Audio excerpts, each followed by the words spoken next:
Drowning in payments? Maybe it's credit cards, student loans, a car loan, that one time you financed a mattress at 0% for 36 months? Well, you're not alone. But what if I told you there's a way to combine it all into one payment, maybe even at a lower rate? That's what debt consolidation is all about. But is it a smart move, or is it just a shiny trap? Today I'm breaking it all down, what it is, the types, the pros, the cons, and even how your home could play a role in wiping out your debt faster.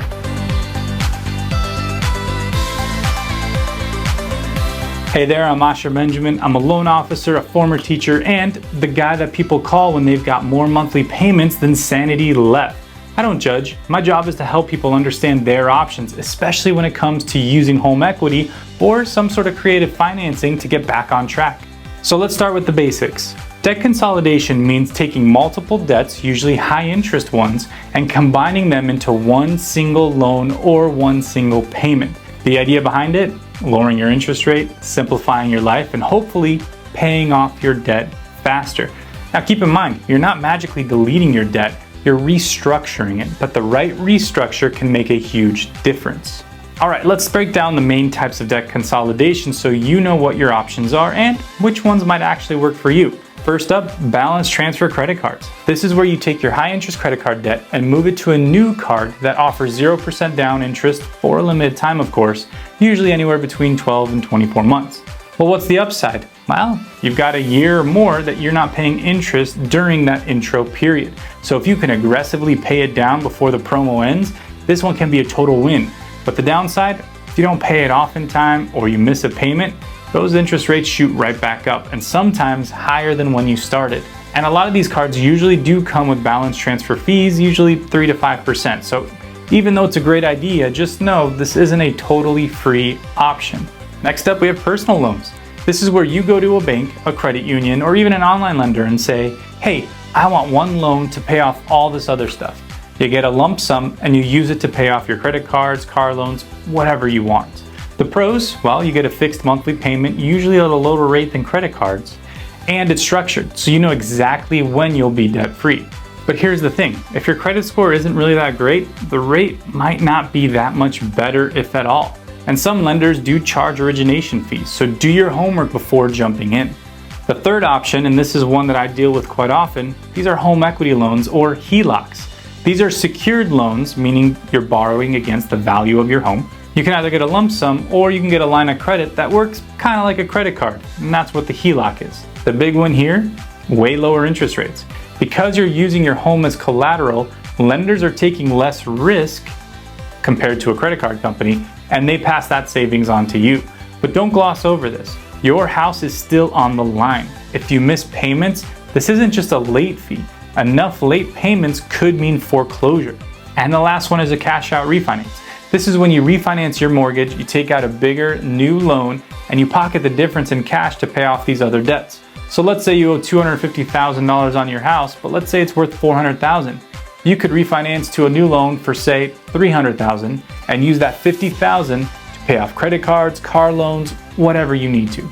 The pro of this is you could save thousands in interest. The con, you now owe more money on your house and you're still paying closing costs more than likely, and possibly, depending on how your lender set it up, restarting the 30-year mortgage clock. So if you go this route, it's a good route to go, but just make sure the math works. All right, so why even consider debt consolidation? First big reason, and we kind of touched on this before, lower interest rates. You've got credit cards charging 22% or more of interest, and you can consolidate that into something at a 7 or an 8% loan. That's a huge win. The second thing, you're usually combining everything into one simple payment.